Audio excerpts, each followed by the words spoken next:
Title: The Mafia boss told her to disappear forever. 5 years later, she made him earn his twins' names. Rain made honest things look guilty in Port Mercy. It slicked the sidewalk outside Reed's diner until every neon letter trembled in the puddles, and it turned the black cars at the curb into long, silent animals with tinted windows and idling engines. Savannah Reed saw them from behind the counter before anyone said a word. 3 SUVs. 6 men in dark coats. One man stepping out last, as if weather had been instructed to move around him. Damian Bellucci had not changed enough. His hair was shorter, his shoulders were broader, and the expensive black overcoat made him look less like the man who had once kissed flower from her wrist and more like the verdict he had become. Still, Savannah knew the angle of his head before she knew his face. She knew the way his right hand closed once beside his thigh when he was forcing himself not to reach for a weapon or a woman. Behind her, Lily kicked water from one red rain boot onto the mat. "Mama," she said, bright and certain, "the scary cars are back." Ethan looked up from the corner booth where he had been sorting sugar packets by color.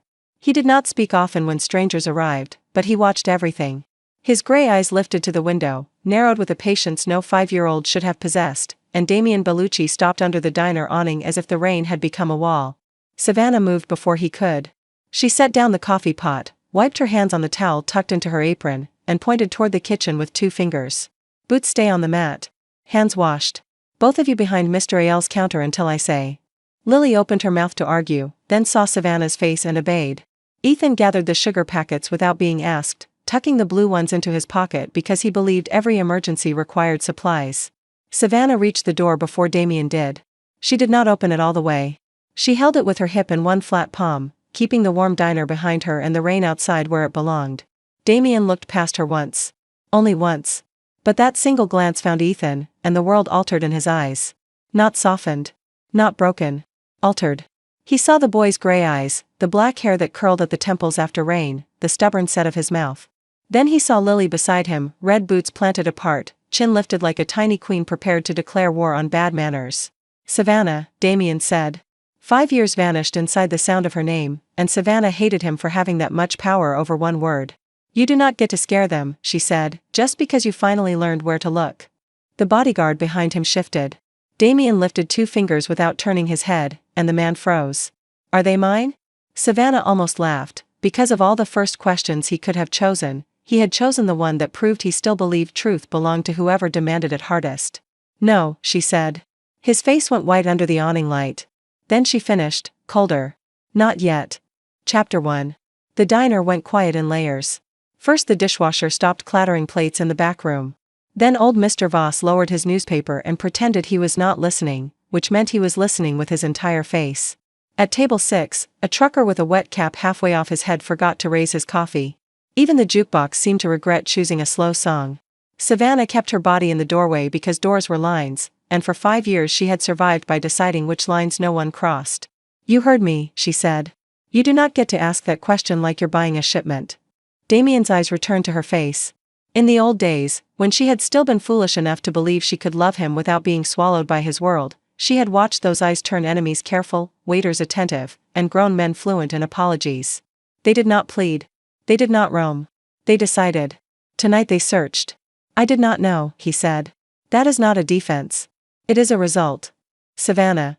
Do not say my name like it explains yours."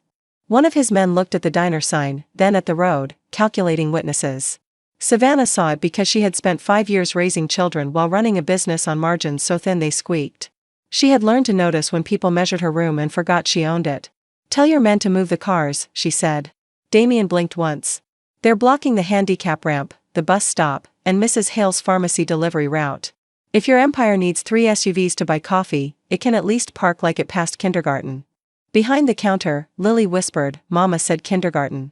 Ethan whispered back, "She means bad parking." Damian heard them. Savannah saw him hear them, and she saw the shock travel through his controlled body like a crack in black marble. He did not smile.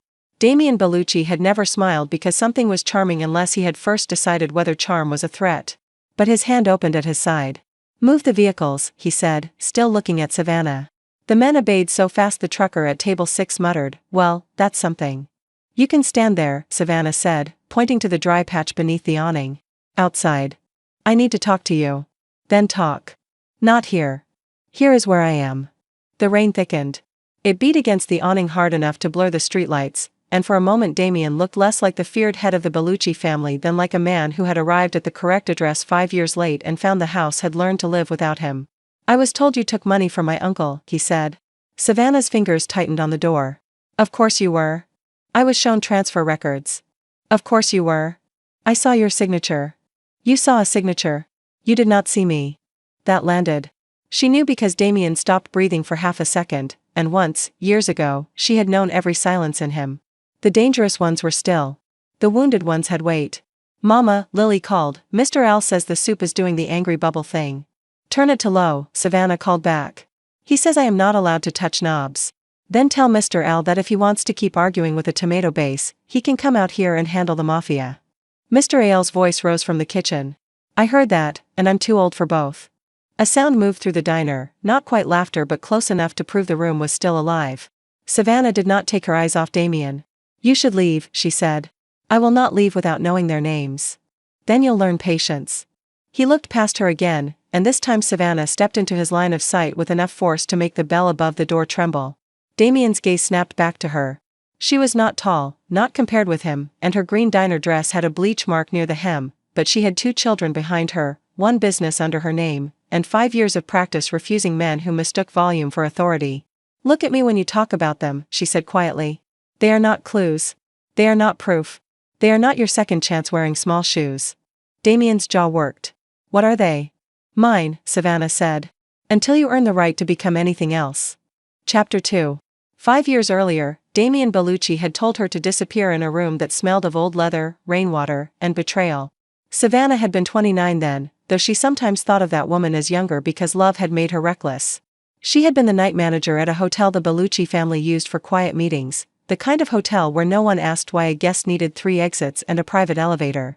Damien had arrived one winter evening with mud on his cuff and pain hidden behind manners. He had asked for towels, not a doctor. Savannah had brought both. That was how it began, with her telling the most feared man on the eastern coast that he could bleed on the marble if he wanted, but not on the carpet she had just paid to clean. He had stared at her for 5 full seconds before allowing her to press a towel to his arm. "You talk to armed men like that?" he had asked. "Only the ones ruining my lobby." By spring, he knew she hated roses but loved cheap carnations because they lasted longer. By summer, she knew he aligned every pen on a table before making a decision. By autumn, he had stopped sending a driver and started walking her home himself, though he insisted it was because the neighborhood was dangerous and not because he wanted 10 more minutes with her. She had loved him by accident, then on purpose. She had not been naive about what he was. She knew men lowered their voices around him, and she knew his family name carried stories that never appeared in police reports. But Damien had been careful with her in ways that made carefulness feel like worship. He asked before touching her hand. He remembered how she took her coffee. He listened when she argued about his family's habit of treating women like ornamental treaties. "You cannot own loyalty," she told him once. "I can buy most kinds."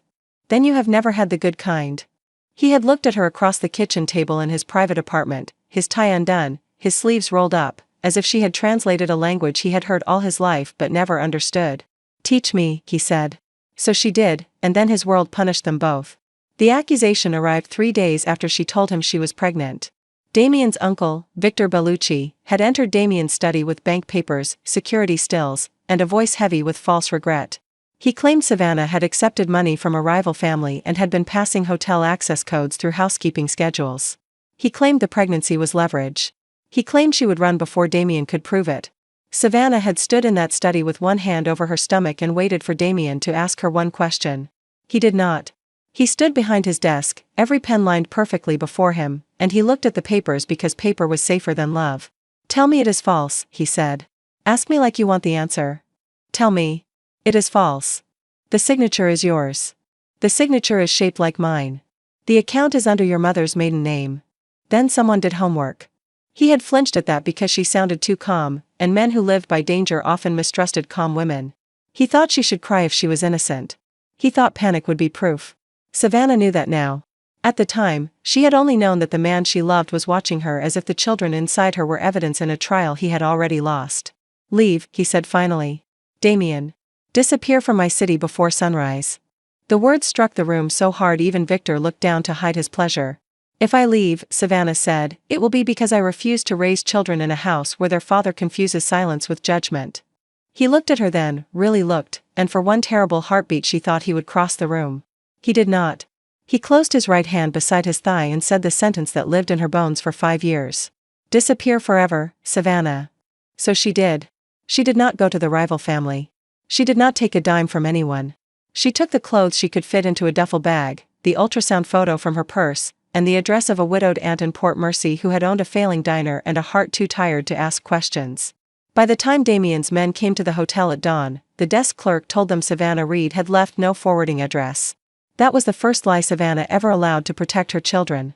Now Damien stood outside the diner where those children lived, rain running from his coat, and Savannah wondered whether the world enjoyed symmetry or simply had no imagination. You should have looked, she said through the half-open door. I did. No. You searched for a traitor. You did not look for me. His face changed again, and this time she saw the old Damien beneath the black coat. Not softer. Never soft. But stripped of one weapon. Let me see the records, he said. You will see what I choose to show you. Savannah, if Victor did this do not make your uncle the center of my doorway. That silenced him. The children are eating dinner in 20 minutes, she continued. They have bath time at 7:30, stories at 8, and sleep at 8:30 if Lily does not negotiate like a doc lawyer.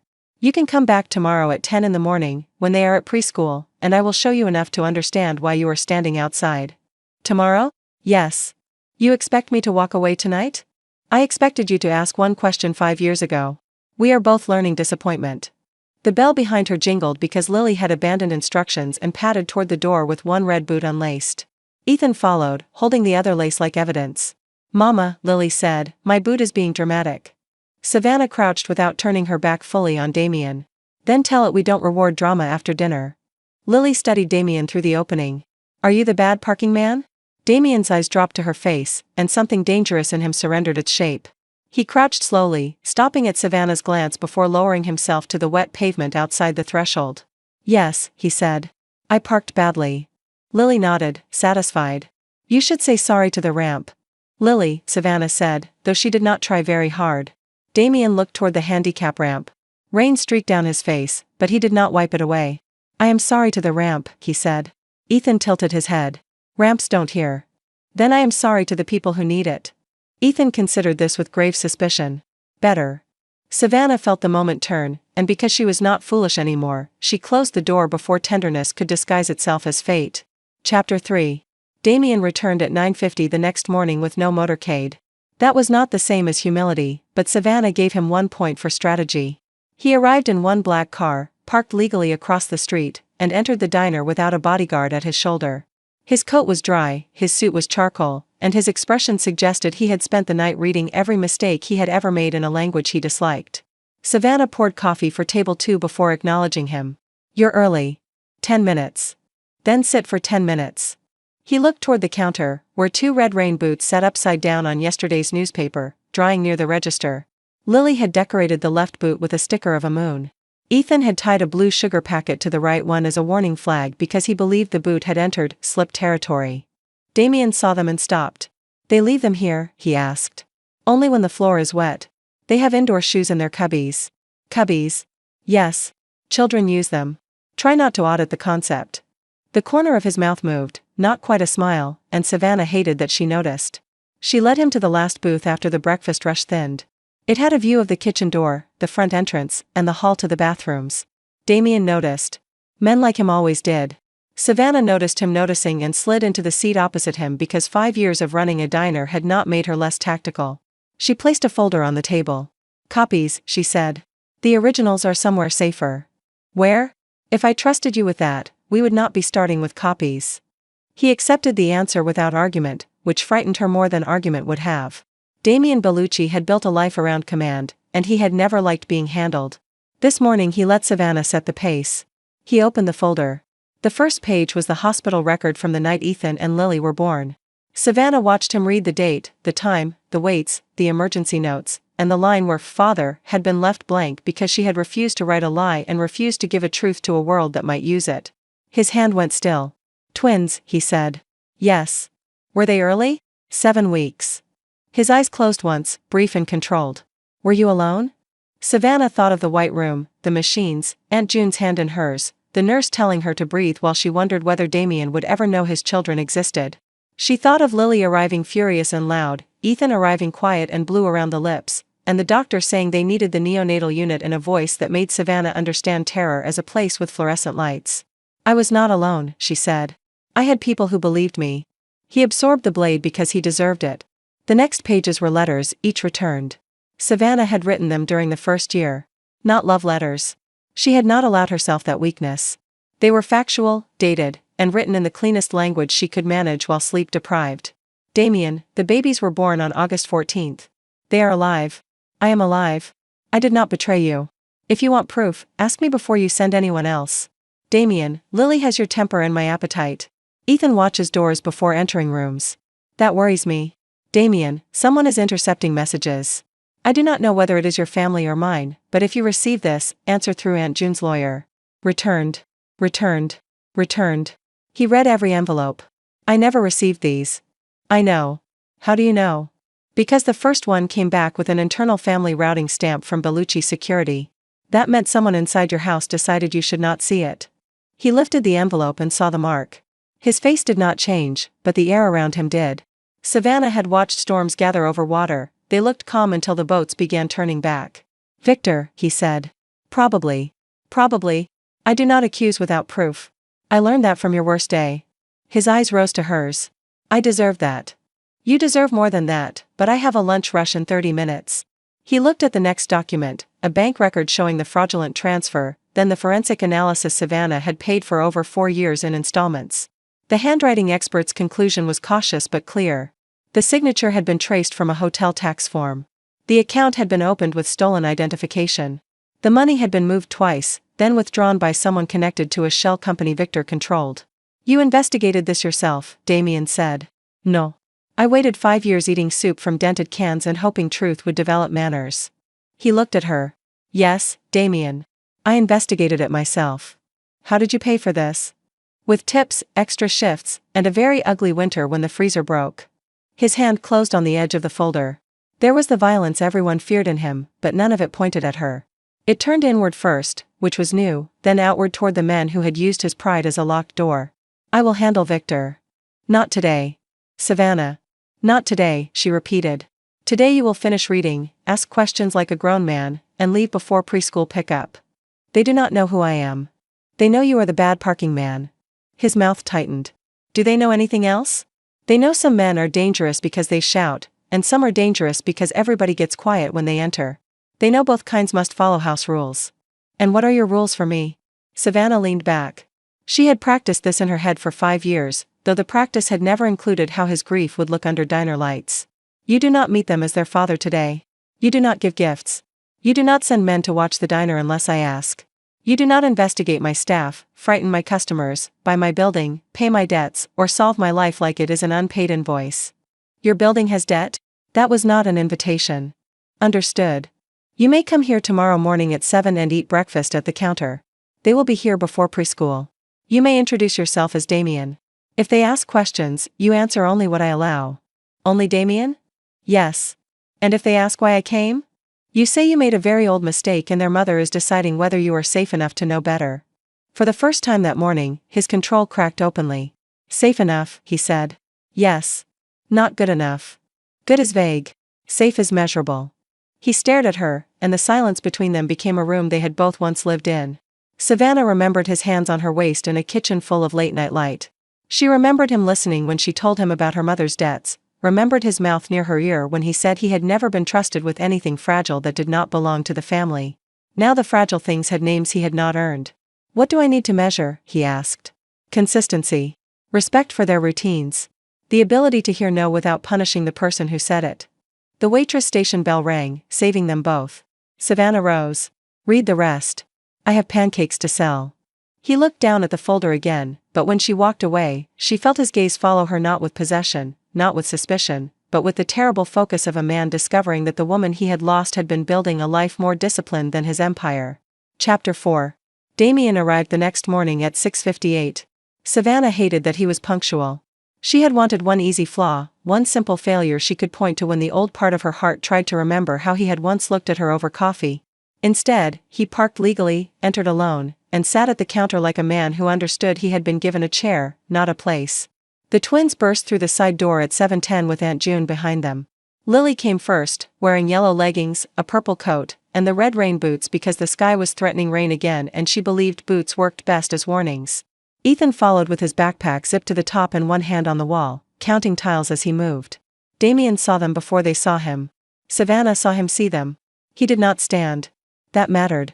Men who wanted to own a room always stood when something important entered, forcing everyone else to respond to their height. Damien remained seated, both hands around his coffee mug, and waited. Lily spotted him halfway to the counter. Bad parking man. Lily, Savannah said. But he was. We use names when we have them. Lily considered this, then pointed at Damien with a mitten. Do you have a name? Damien, he said. That is serious. So I have been told.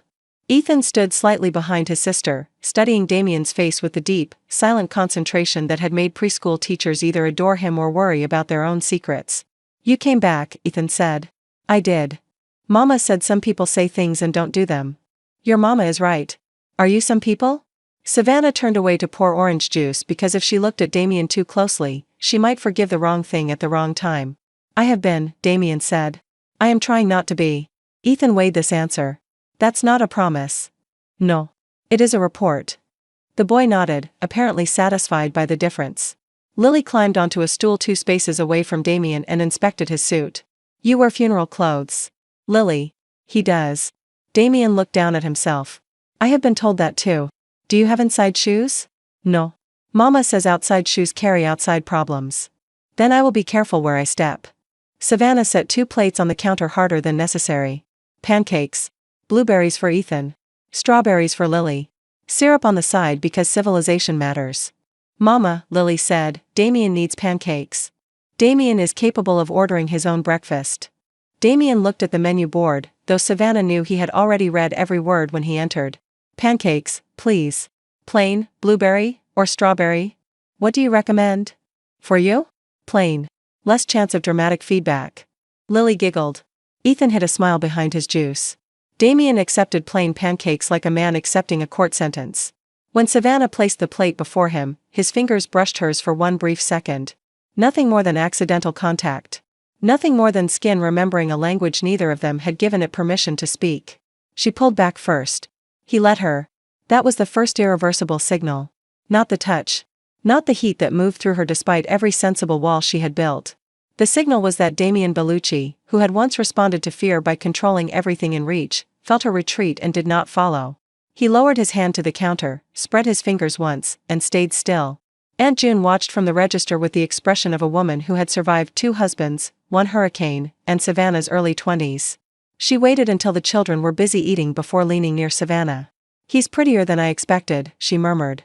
Do not start. I did not say trustworthy. I said pretty. June. Fine.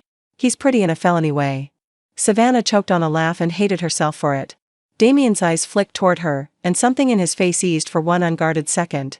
It was small enough that no one else would have named it, but Savannah had once lived on the difference between his public stillness and private warmth. Then the bell over the door rang, and the morning changed. Victor Bellucci entered Reed's diner with 2 lawyers, 1 smile, and the confidence of a man who believed every room had a price. Savannah knew him at once. He was older, his silver hair thinner, his skin more polished, but his eyes held the same velvet contempt. He looked at her as if 5 years had been an inconvenience he planned to correct before lunch. Savannah Reed, he said. Still serving coffee. Damien stood. Every person in the diner felt it. The air did not get louder, it got organized around danger. Lily's fork paused above her pancakes. Ethan slid one hand toward his sister's sleeve. Savannah moved first. She stepped between the children and the room, then pointed toward the kitchen. Boots. Back door. Aunt June. The children obeyed because she had never made safety sound like panic. Aunt June appeared behind them, calm and fast, and guided them through the swinging door. Only after they were out of sight did Savannah turn to Victor. You are not welcome here. Victor smiled wider. I came to resolve a family matter. You are standing in a diner, not a chapel or a courthouse. By prior leave. One lawyer opened a folder. Ms. Reed, our client is prepared to make a generous arrangement regarding the minors. Damien's voice cut through the room. Your client? The lawyer went pale, apparently realizing too late that the man he thought he served and the man he feared were not aligned. Victor lifted one hand. Damien, this is exactly why I came. This woman has had 5 years to shape a story around those children. We need tests, custody controls, financial silence, and dash. Savannah picked up the coffee pot. Not to pour. To place it on the counter between them with a heavy glass thud that made everyone look at her instead of him. No one discusses my children like inventory in my diner, she said. If you say financial silence again, I will charge you for coffee and throw you out before it cools. Victor laughed softly. Still dramatic. Still innocent. Damien turned his head toward Victor. Did you intercept her letters? You were grieving betrayal. Answer. I protected the family. Savannah felt the room tilt. There it was, not a confession clean enough for court, but a crack wide enough for truth to breathe through. Damien took one step toward his uncle, and every old story about him seemed to rise from the floor. Men like Victor had survived because Damien could be aimed. For 5 years, Victor had counted on that. Savannah reached out and caught Damien's sleeve. The diner held its breath. Damien looked down at her hand on his arm. Not here, she said. He stole 5 years. And you will not give him this room too. Victor's smile faltered because he understood before Damien did. Savannah was not protecting him. She was protecting her children's breakfast counter from becoming the place where their father turned violent. Damien's hand opened. Leave, he told Victor. Victor's face hardened. You are making a mistake. No, Damien said, eyes still on Savannah. I made one 5 years ago. This is what correction feels like. Chapter 5. By noon, everyone in Port Mercy knew 3 things. First, the Bellucci family had visited Reed's diner. Second, Savannah Reed had threatened a lawyer with coffee. Third, Damien Bellucci had left his uncle standing on the sidewalk in the rain, which was either a miracle, a death sentence, or both, depending on who was telling it. Savannah cared about none of that. She cared that Lily refused tomato soup because Uncle Bad's smile looked like tomatoes when he got mad, and Ethan had spent 30 minutes lining up sugar packets into 2 armies, one labeled door people and one labeled safe people. She cared that children processed fear through play, which meant adults had to be careful what scenes they gave them. Damien understood more than she expected. He did not return that afternoon. He did not call the diner. He sent no flowers, no toys, no cash, no security men pretending to be customers. At 5 o'clock, a single envelope arrived through Aunt June's lawyer, addressed to Savannah and no one else. Inside was a copy of a court filing against Victor's shell company, a written statement acknowledging that Damien had received evidence of intercepted correspondence, and a note in his handwriting. I will not turn your life into a battlefield without your consent. Tell me what is useful. I will do only that. Savannah read the note 3 times, then tucked it into the old cookie tin where she kept rent receipts, birth certificates, and the first drawings the twins had made of their family. Lily's drawing had 3 people and a very large pancake. Ethan's had 2 doors, one locked, one open. At 7:30, while the children colored at the kitchen table above the diner, someone knocked at the back stairs. Savannah checked the peephole. Damien stood alone, holding nothing. That startled her more than flowers would have. She opened the door 6 inches. You were not invited. I know. This is not how boundaries work. I know that too. Then why are you here? He looked tired. Not weak, not defeated, but tired in a way power could not fix. The black coat was gone. His shirt sleeves were rolled to his forearms, and rain had dampened his hair. For the first time since his return, he looked like the man who had once sat on her kitchen floor assembling a second-hand bookshelf because Savannah had refused to let him buy a new one. I wanted to ask whether the children were all right after this morning, he said. They are processing. Is that polite for not all right? It is accurate for 5-year-olds. He nodded. And you? The question was too simple. Savannah did not have a ready weapon for it. Also processing. May I stand here for 1 minute and hear the answer if that changes? She should have closed the door. She should have reminded him that showing up uninvited was not useful, even when his voice had finally learned humility. Instead, from the kitchen table, Lily shouted, Mama, Ethan says blue is not a storm color, but he is wrong in his heart. Ethan answered, blue is an after-storm color. Storms can be blue if they are fancy. Damien's expression shifted at the sound of them. It was hunger, Savannah realized, but not the kind that takes. The kind that stands outside a bakery window and understands it has no right to break the glass. 1 minute, she said. She stepped into the hall and pulled the door mostly closed behind her.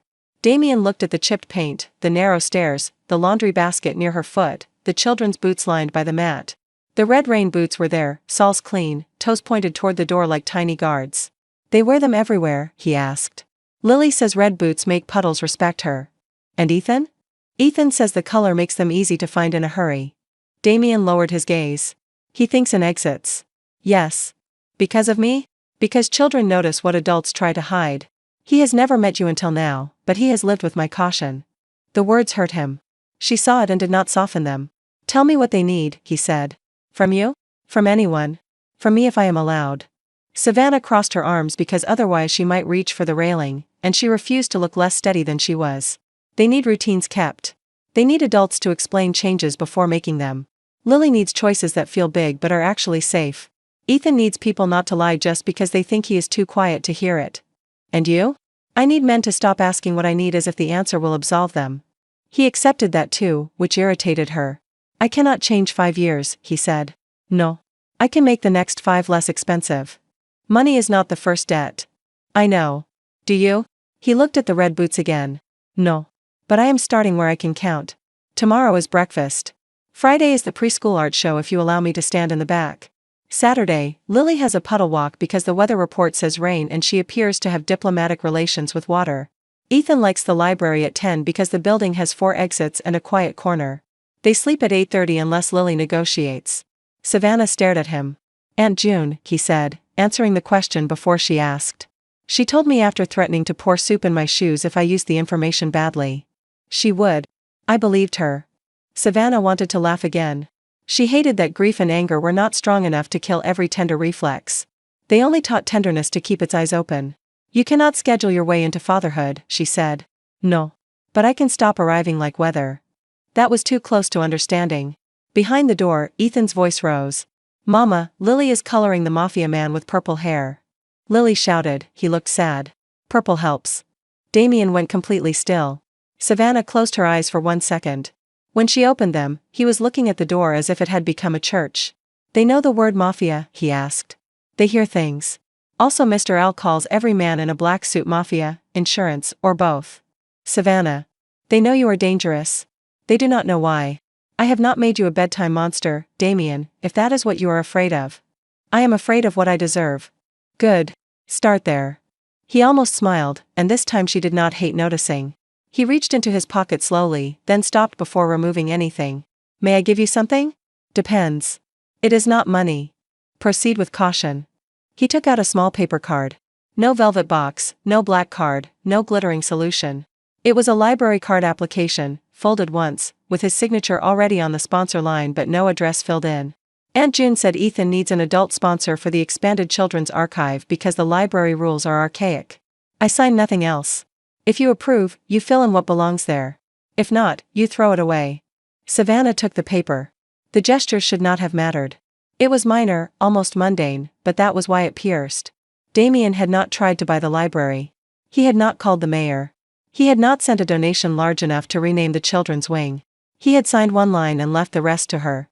This is useful, she said. His breath changed. Good. Do not look so relieved. Useful is not forgiven. I know. You keep saying that. Because I am learning the difference between knowing as a weapon and knowing as work. Savannah looked at him then, really looked, and saw the man beneath the empire trying to stand still long enough for her anger to finish speaking. It was not enough. It was not nearly enough. But for the first time in 5 years, she could imagine enough as a road rather than a myth. Your minute is over, she said. He stepped back at once. Good night, Savannah. Good night, Damien. She closed the door, leaned her forehead against it, and allowed herself one breath that did not belong to survival. Chapter 6. The art show was held in the preschool gym, which smelled of tempera paint, floor polish, and the kind of crackers adults pretended children liked. Damien arrived in a navy suit instead of black. Savannah noticed because every mother in the room noticed. He still looked like a mafia boss, because no color could remove the way people instinctively made space for him, but at least he did not look as if he had come to foreclose on the alphabet. He stood in the back as promised. Lily saw him and waved both hands with such wild generosity that she nearly knocked over a paper tree. Ethan saw him, nodded once, and returned to adjusting his display label so the corners aligned. Savannah watched Damien receive those 2 different welcomes and not mishandle either. He came, Lily announced to her teacher. He is learning not to park wrong. The teacher looked at Savannah with professional terror. Family friend, Savannah said. Complicated friend, Ethan corrected. Damien heard that too. He did not flinch. The children's project was called My Safe Place.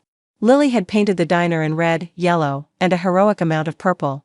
Everyone in the picture had boots. Ethan's picture was more precise, the diner from above, with the front door, back door, kitchen exit, and alley gate marked in blue. In the corner, he had drawn 2 red boots beside a rectangle labeled MAT. Damien studied both pictures for a long time. "You marked every exit," he said to Ethan. Ethan nodded.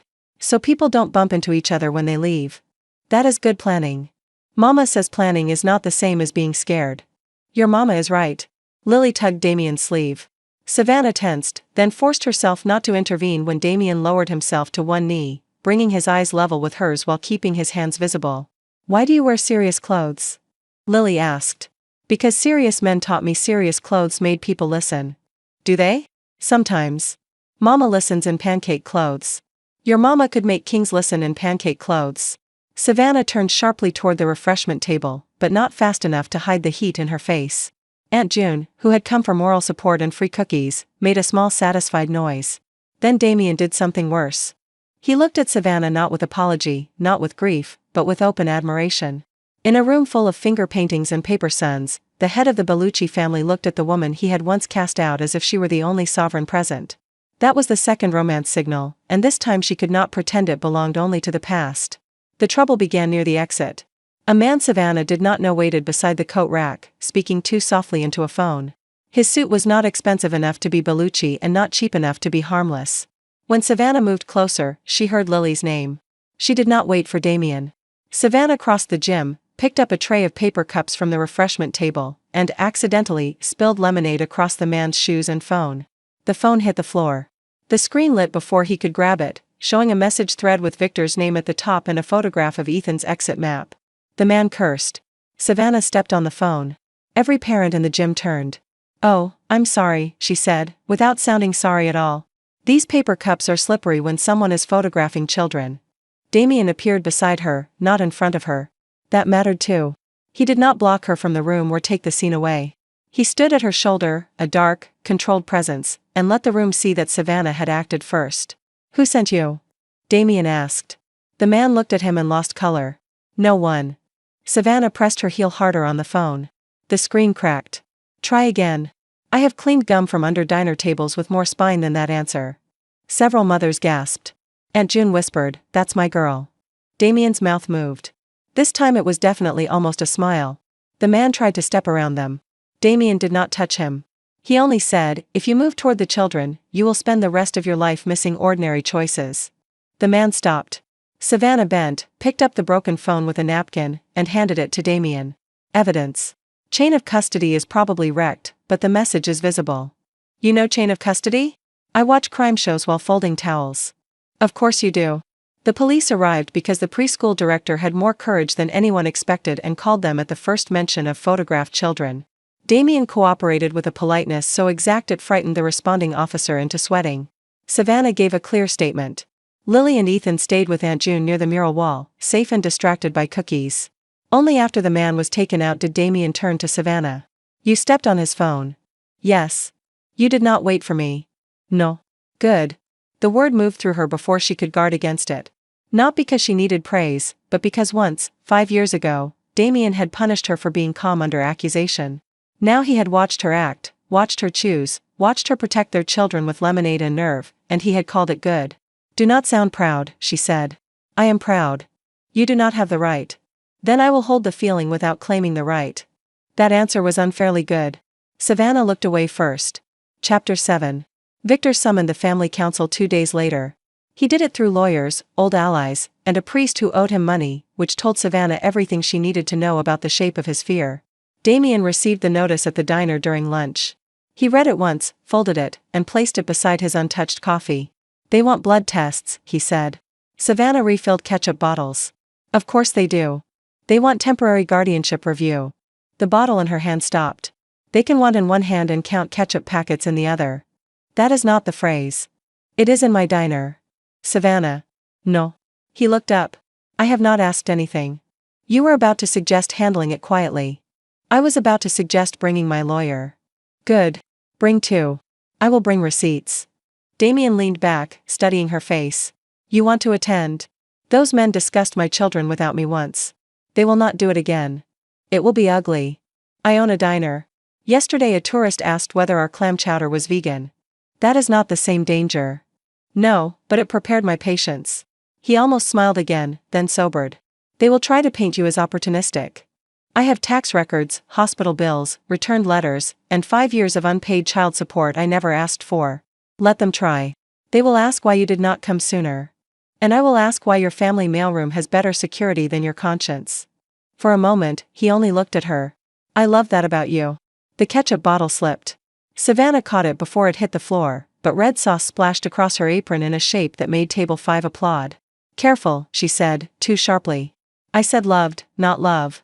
That was not safer. No. The room around them continued doing diner things. Forks clicked. Coffee poured. Mr. L shouted at a delivery driver.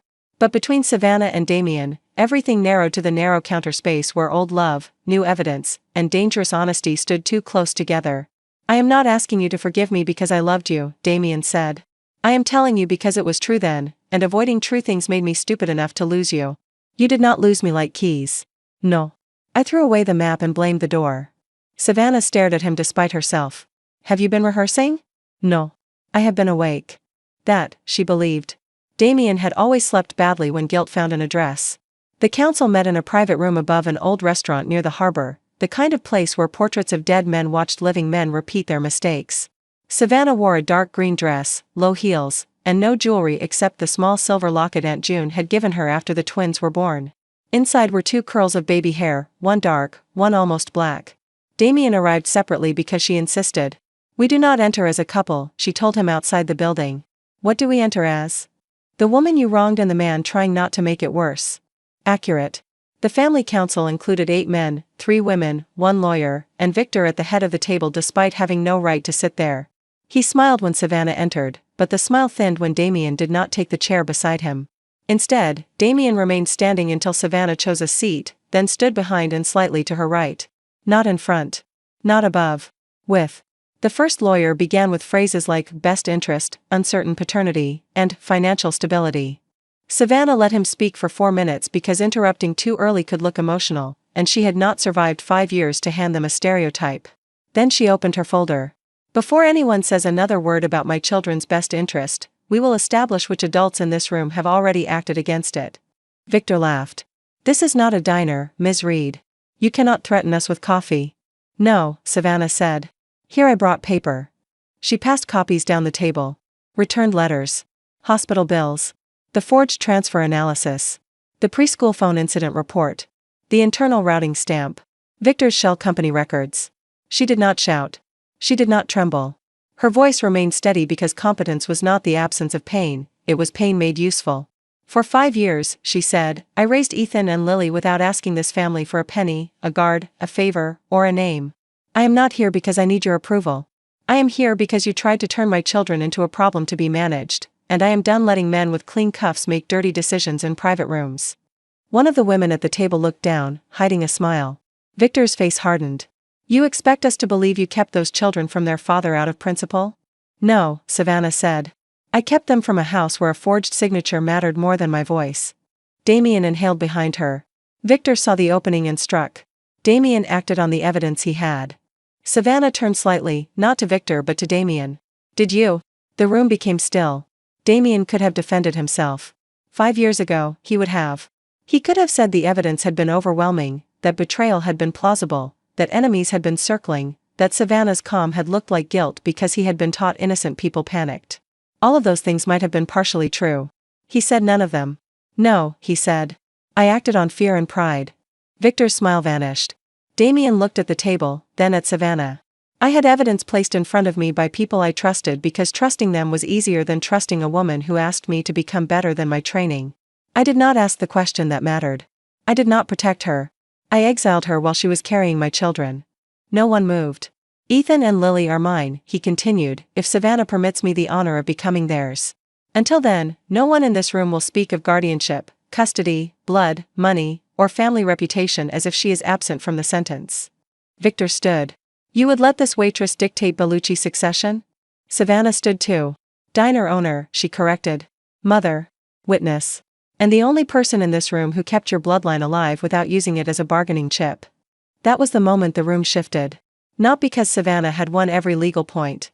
Not because Damien looked ready to destroy his uncle. The shift happened because everyone at the table understood that Victor had built his argument on the assumption that Savannah would either cry or beg. She did neither. She stood there with a folder, a ketchup stain faintly visible near the hem of her dress because Lily had hugged her before she left, and she looked more legitimate than every portrait on the wall. Damien removed a document from inside his jacket. Effective immediately, he said, Victor Bellucci is removed from all family financial authority pending investigation. Any member who contacts Savannah, her children, her staff, her vendors, or her landlord without written consent from her attorney will answer to me legally first and personally second. You cannot rewrite tradition because you feel guilty, Victor snapped. Watch me. Savannah should have hated the thrill that ran through her. She did not need a man to defend her. She had just proven that. But there was a specific female fantasy, one she had denied herself because it seemed dangerous, in watching a powerful man finally put his power behind her truth instead of over her voice. Damien was not saving her. He was choosing her version of events in public, at cost, in front of people who mattered to him. That mattered differently. Chapter 8. The twins learned Damien's full name on a Sunday with clear weather. Savannah chose the beach because open spaces gave Ethan fewer corners to count, and Lily liked any place where she could test whether boots worked against waves. Damien arrived with a picnic basket he had clearly not packed himself but had wisely allowed someone with sense to assemble. There were sandwiches, grapes, napkins, and 2 small boxes of plain cookies. No toys, Savannah noted. You said no gifts. Cookies are gifts. Aunt June said cookies are logistics. Aunt June is becoming a problem. She offered to consult. Savannah laughed before she could stop herself. Damien looked at her as if the sound had altered the weather. Do not stare, she said. I am trying not to. Try harder. I will fail quietly. She looked away, but she was smiling now, and both of them knew it. The children ran ahead to the wet sand. Lily wore the red rain boots despite the sun because she believed boots were a personality, not a tool. Ethan carried a small notebook where he planned to record shell shapes. Damien walked beside Savannah with his hands empty, matching her pace without comment. Today, she said, you may tell them your last name if they ask. He stopped walking. Savannah. Do not make it ceremonial. Lily will get bored and Ethan will think you are selling something. Thank you. This is not forgiveness. I know. It is access. I know. If you say I know one more time, I will push you into the tide. Understood. Lily saved him by racing back with a shell. Damien, this shell has a hole. Is it broken or fancy? Both, perhaps. Mama says both is allowed. Your mama is usually right. Only usually? Savannah asked. Damien's eyes did not leave hers.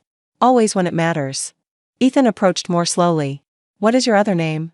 Damien lowered himself onto the sand, not caring about his trousers. Bellucci. Ethan wrote it down. That is a lot of letters. It is. Do we have that name? Savannah held her breath. Damien looked at her first. Not for permission to answer however he liked, but for the boundary. She gave him the smallest nod. You have your mother's name, he said. Read. It is a good name. Ethan studied him. Do you want us to have yours? Damien's throat moved. One day, if you want it and your mother agrees, I would be honored. But names are not stickers. I do not get to put mine on you because I arrived late. Lily sat down hard in the sand. Can I have both? Lily Reed Bellucci sounds like a princess who sues people. Savannah covered her mouth. Damien looked solemn. A formidable princess. What does formidable mean? People should think carefully before being rude to you. Lily nodded. Then yes. Ethan looked at Savannah. Would our names change our cubbies? Only if you wanted them to, Savannah said. Then not yet. Not yet is a complete answer, Damien said. Ethan wrote that down too. They ate on a blanket near the dunes. Damien listened more than he spoke, which was wise because Lily had many theories about gulls and Ethan had a detailed concern about whether sandwiches were triangles by nature or by adult interference. Savannah watched the 3 of them with an ache so complex it felt like weather moving through a house with too many windows. When Lily ran toward a shallow tide pool, Damien started to rise. Savannah touched his wrist. Wait. He stopped instantly. She knows the line, Savannah said. Lily stopped exactly where the dry sand darkened, waved triumphantly, and shouted, I am not drowning dramatically. Good to know, Damien called back, his voice rough. Savannah kept her fingers around his wrist a second longer than necessary. He looked down at her hand, then at her face. The old heat was there, but changed by grief, discipline, and the presence of 2 children arguing with the ocean. It was not the reckless heat of hotel hallways and midnight apartments. It was slower, more dangerous because it had learned patience. You can still tell me to leave, he said. I know. You can tell me every day. I know. And if one day you don't? Savannah looked toward the children. Then you still wait until I invite you closer. I can do that. Can you? I am not good at waiting. Then finally learn something useful. He laughed once, quiet and startled.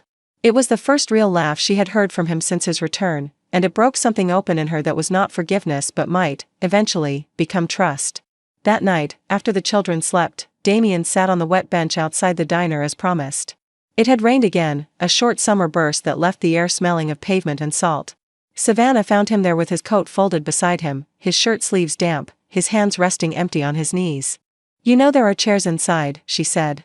I was not invited inside after closing. You are becoming irritatingly trainable. I am told consistency is measurable. She sat beside him, leaving a careful foot of space. The street was quiet. The red boots stood on the mat inside the diner door, visible through the glass, two small bright shapes in the dimness. What do they need from me before they know my name? He asked. Savannah watched the boots, not him. They know your name now. Before they carry it. The distinction settled between them. Consistency, she said. Not protection theater. Define protection theater. Showing up with guards but not remembering library day. Paying bills but not learning what Lily eats when she's nervous. Threatening Victor but not telling Ethan the truth in words he can survive. Acting like being feared is the same as being safe. He nodded once. And consistency? Breakfast when you say breakfast. No gifts unless agreed. No disappearing because guilt makes you uncomfortable. No demanding affection because biology finally knocked on your door. And for you? Savannah breathed in slowly. The answer felt harder because it did not hide behind motherhood. For me, you stop treating patience as punishment. You ask before fixing. You tell me what is happening in your world before it reaches my doorstep. And you understand that if I choose to have coffee with you, it does not erase the room where you told me to disappear. Damien's voice was low. I will spend the rest of my life hating that room. Good. Hate it usefully. He turned toward her. Have coffee with me. That sounded like a command. Please have coffee with me. That sounded like a man learning punctuation. Savannah. She looked at him then. The streetlight cut shadows across his face, emphasizing the lines 5 years had carved there. He was still dangerous. He would always be dangerous. But tonight the danger did not aim at her, it stood guard around the possibility that she might one day choose him again. Not tonight, she said. His expression did not close. Tomorrow? Maybe. I will take maybe. You will not take it. You will be given it temporarily and behave accordingly. This time his smile came fully, small and tired and real. Yes, Savannah. Chapter 9. Victor did not go quietly. Men like him rarely did.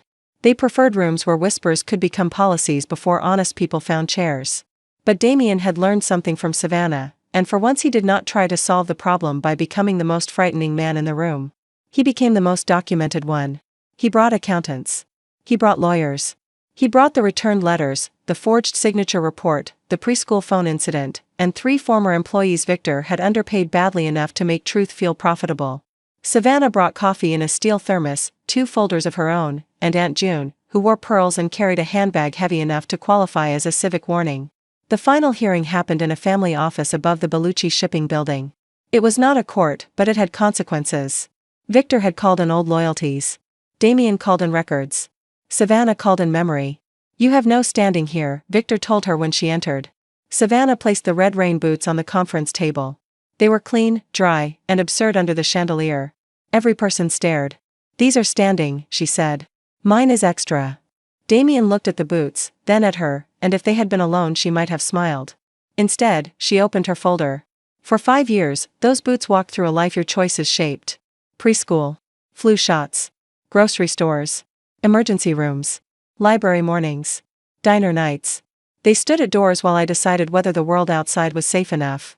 So before anyone in this room discusses legacy, inheritance, or Bellucci blood, you will look at the daily evidence of what your secrecy cost.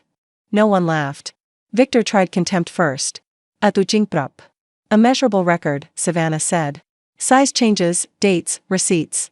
If you want sentiment, talk to someone less organized. She passed around copies of receipts for children's shoes, medical visits, daycare fees, diner repairs, and legal consultations. Not because she wanted reimbursement as the main point, but because numbers forced powerful men to stop pretending women's labor was atmosphere. This is what absence costs when the absent man is rich enough to have prevented it and proud enough not to check his own house, she said.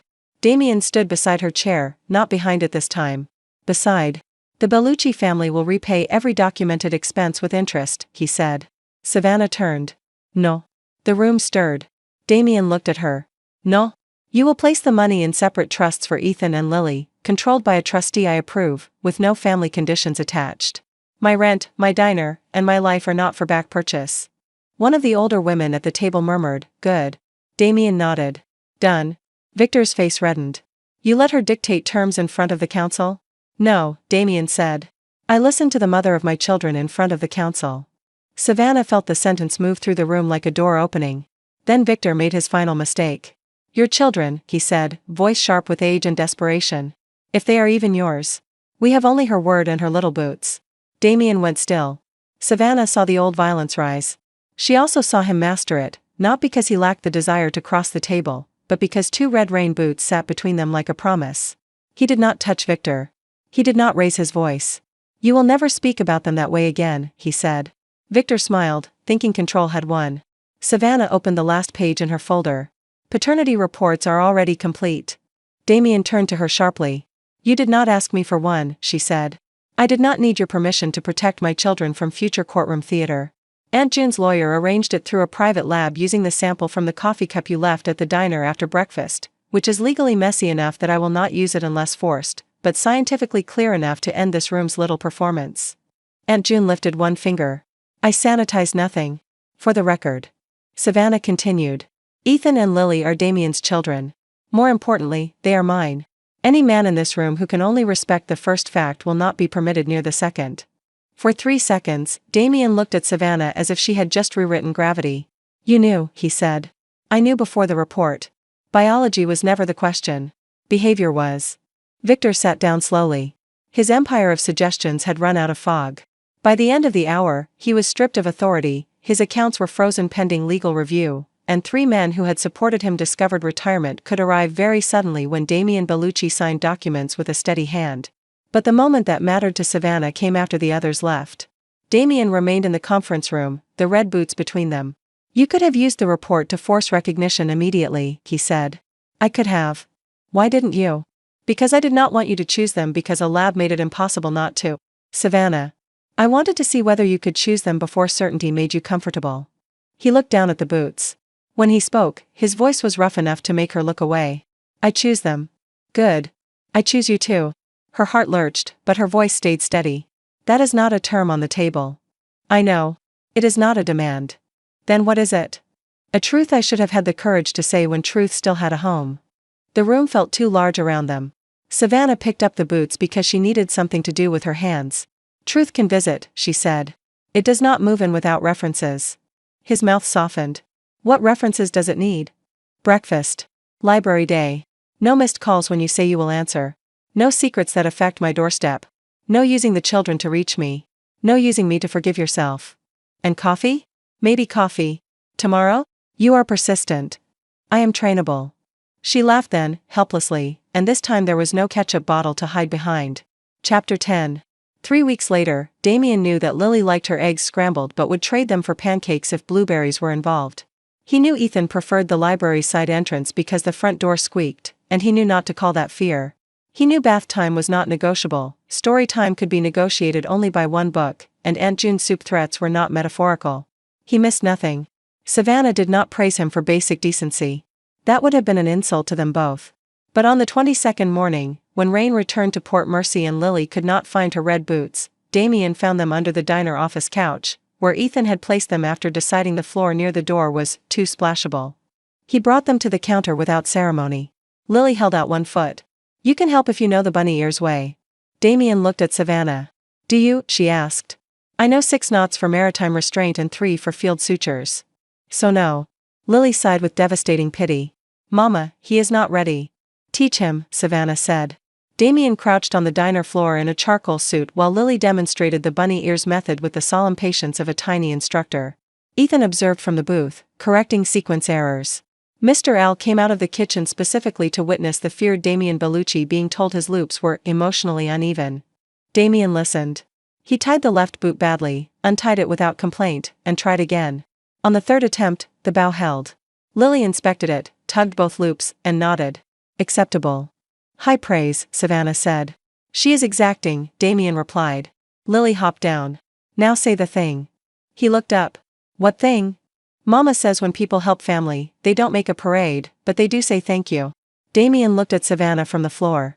The diner seemed to pause around them, though maybe that was only her own breath. Thank you, he said to Lily. Lily patted his shoulder. You're learning. Ethan slid out of the booth and stood beside his sister. Are you coming to library day? Yes. Even if it rains? Especially if it rains. Mama says especially is a promise word. Damien looked at Savannah. Then especially. Ethan nodded and walked away, apparently having granted a temporary permit. Savannah waited until the children were in the kitchen arguing with Aunt June about whether toast could be triangular without becoming fancy. Then she set a mug of coffee on the counter in front of Damien. You asked 3 weeks ago, she said. He stood slowly. For coffee. Yes. Is this coffee? Do not make me regret it. He took the mug, but he did not drink. Savannah, if this is only coffee, I will be grateful for only coffee. It is coffee. All right. And maybe dinner after the art fundraiser next Friday. He closed his eyes for one brief second. All right. Not at one of your restaurants. No. Not with bodyguards at the next table pretending to read menus. No.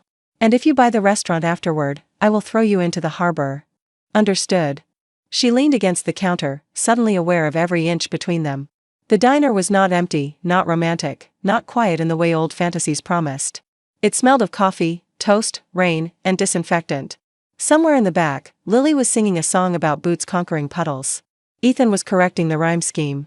It was not the life Savannah had imagined when she first loved Damien. It was better because it was real enough to require work. I am still angry, she said. I know. She lifted an eyebrow. He corrected himself. I understand some of it. I expect the rest will teach me. Better. I am still in love with you, he said. The words entered the room without force. They did not grab, corner, or demand. They stood there, dangerous and patient, waiting for her to decide what they were allowed to become. Savannah looked at the man who had once told her to disappear forever and had spent 3 weeks proving he could now appear on time, stand outside when asked, kneel to tie a child's boot, and tell the truth in rooms where lies would have served him better. I loved you badly once, she said. Pain crossed his face. I know. Damien. I understand. Good. Because if I love you again, it will be differently. Slowly. With rules. With doors I can close. His hand tightened around the mug. And if I am invited through one? You wipe your shoes. For a moment, he only stared at her. Then he laughed, low and quiet, and the sound warmed something in her she had not realized was still cold. The bell over the diner door rang as the morning rush began. Savannah went back to work because love did not stop pancakes from burning. Damien moved to the end of the counter, out of her way, exactly where she had told him he was allowed to sit. He drank his coffee. He watched the children through the kitchen pass through when they called his name. He did not reach for more than the day had given. At noon, rain hammered the sidewalk again. Lily marched to the door in her red boots, then turned back. Damien, puddle inspection. Savannah opened her mouth to object, but Lily added, Mama can come too. She is the boss of outside rules. Damien looked at Savannah.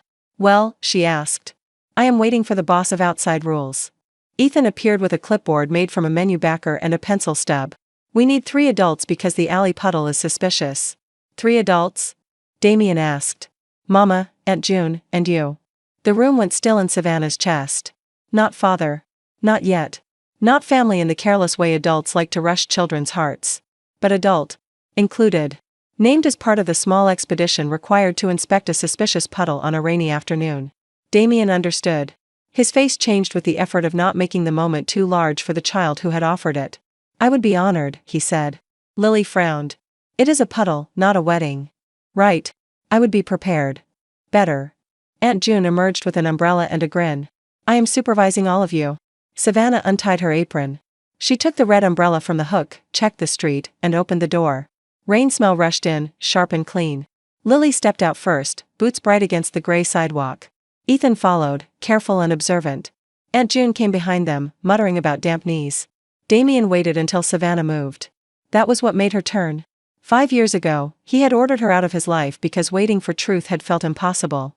Now he stood in the doorway of her diner and waited for permission to step into rain with his children. Savannah held out her hand. It was not forgiveness in full. It was not surrender. It was not the end of the work. It was an invitation. Damien took it with the reverence of a dangerous man who had finally learned that the most precious things in his life could not be seized, bought, threatened, or inherited. They could only be earned, one kept promise at a time. Outside, Lily jumped into the first puddle and shouted, "Red boots win." Ethan marked something on his clipboard. Puddle depth acceptable.